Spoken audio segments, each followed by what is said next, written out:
आप लोग वही तरह हमरा के प्यारे देंगे। एगो भक्त माई के दरबार में गइल बड़े, माई से कहा तरह कैसे इतना तक जवाब भीड़ लागल बा। भक्त कहा तरह कैसे कैसे कैसे किया कुंदन तो सारा हार धाला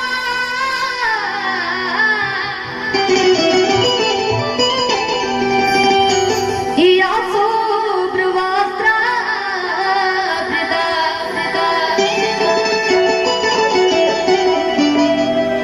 किया पीड़ावर दंड मुंडित करा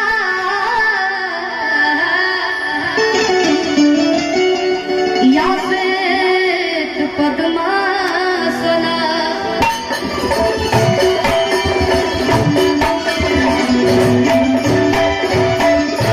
लोग बोले लगे शिल्पी हर मंच में सोचत होई कहल तने की सुन ले कि शिल्पी है कहीं मंच हर मंच पे बोले ली। ये हम बड़ा मेहनत से सीख ले बानी।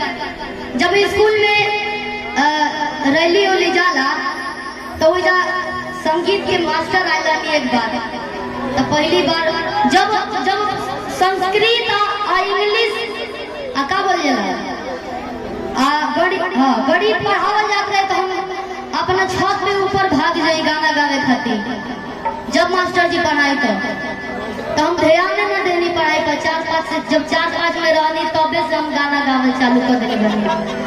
तो लोग पढ़ाई लो हमरा समझ में ना आई। एगो और ही सखी रही, उनका नाम रहे बबली।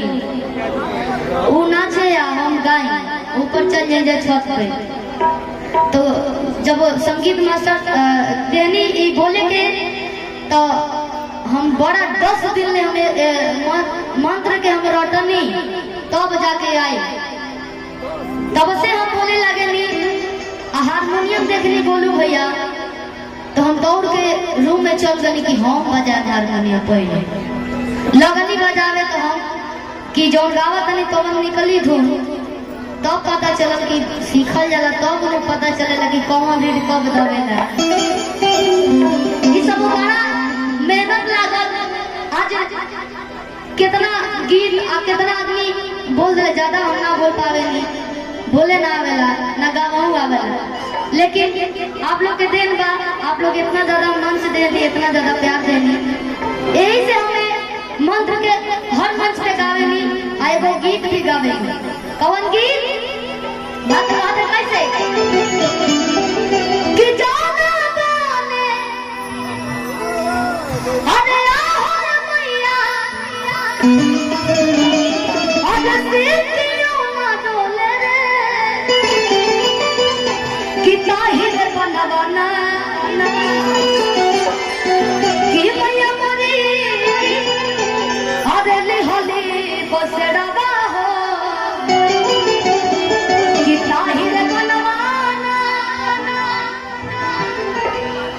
आज ये बाबा के आशीर्वाद बा, माई के आशीर्वाद बा, जे हमने के इतना सुंदर सुंदर लोग के बीच में खड़ा बनी जा। चली चालू करे के कि जाना गाने आहो मैया और सीतियों ना डोले रे कि ताहिर बनवाना कि मैया मरी अरे लिहली बसड़वा हो कि ताहिर बनवाना।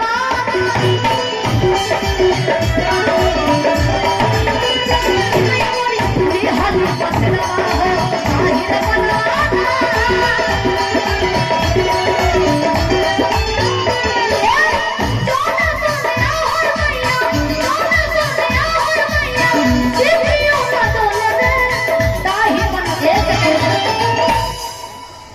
चाची लोग उठ के जाता है, भौजी रुकी लो। आप लोग तो मनोबल डाउन हो जाना लगे कि अब हमारा बुझाता कि हमारा गाना रहो लोग क्या अच्छा ना लगेला, अच्छा ना लगेला। यही से आप लोग उठ के जाता नहीं। आप लोग बैठ जाइए, बहुत अच्छा जा। अबे चंदन भैया बानी, राहुल भैया बानी, हमारा तो गाना आप लोग सुन लेनी। प्लीज आप लोग से रिक्वेस्ट बा कि आप लोग बैठ जाए। चाची लोग बैठी गए मौसी के बैठ जाए लोग। बैठ शिल्पी आए लो, बैठ शिल्पी आए लो कहीं। अरे जब हम गाना जो लोग गाना सुने नी एगो दुगो गा दे, ऐसा बात नहीं है। तनी सा लहर देखा तो तभी लोग पूछी कि हाँ वो शिल्पी। हाँ। डुप्लीकेट बड़ी का कि एक बार दिल के सुकून कैदा कि 24 घंटा घूमत में अरे अम्मा जी हमरा होना ना तो काल पहले तो आप लोग शिल्पी हाई गाना गले से उन्हें न गले रहे तब पछताई लो कही लो कैसे हमने के तो चलिए नहीं जा कि एक बार दिल के सुकून पैदा डॉक्टर विजेंद्र कुमार यादव जी हाँ डॉक्टर विजेंद्र कुमार यादव जी प्रधान ग्राम पंचायत खवासपुर जनपद बलिया उत्तर प्रदेश पशु मित्र आप लोग बढ़ जाइए पैरावे जिला अध्यक्ष निवास बाबू के डेरा पश्चिमी जयप्रकाश नगर बहुत बहुत धन्यवाद बहुत सारा प्यार अभी हमारा बात करो हमारा बात की असर नहीं पड़ता आप सबके बीच में बुझा गई कि ये प्यार का हमारा खाते चलिए बहुत सारा आशीर्वाद बहुत सारा प्यार चलिए चलेगा बात हमारा बात से हम हाँ ये वो भजन गाए ताकि हम मत गलबान भाई बड़ा काम में कहा था कैसे कि माथे पर मुकुटवा शोभे ओहो अरे काना कुंडलवा कि पिया धनुषिया माई के कि शोभे तालावा बोलू के क्या ना हमारा आवाज भारी हो गया हम तो ऐसे ही नहीं कहीं भी जाके हो जा खाली हाजिरी लगा दे तो हम चल जाए कहे था कि माथे पर मुकुटवा शोभे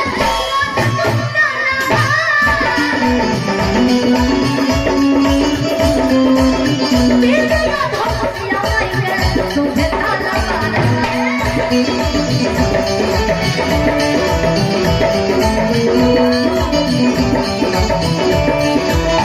कि फूल में नजर लागे और तुझे प्यार लागे बोले कि ताही के बनवाला फूल में पतिया लागे बोले ताही बनवाला कि भैया ये होली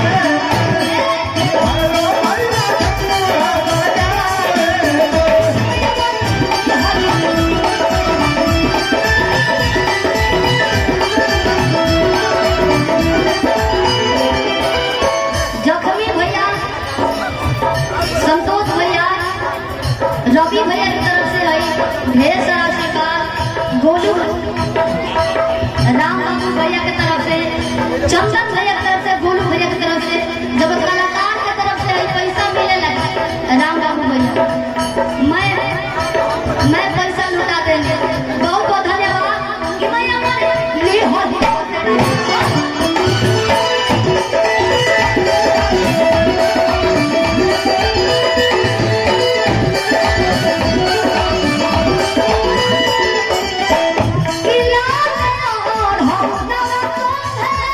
ओ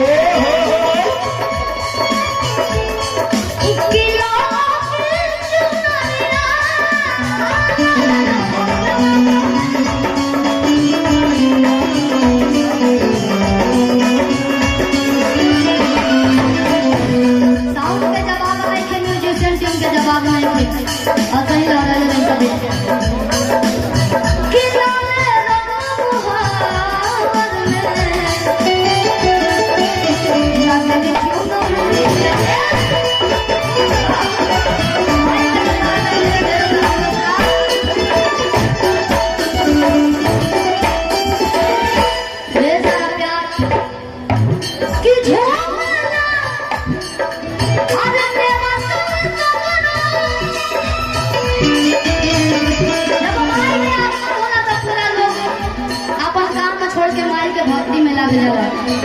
आप लोग उठल बैठल काम कर दी चाचा लोग, बुझा तक प्रोग्राम ढेर देरी से होता ना तो लोग पैरों सीधा करे जाता है। हाँ हाँ कुछ लोग फ्रेश हो बोलो बात, आप लोग जाए ना कुछ खा पी लो, मेला भी लगेगा। झूमना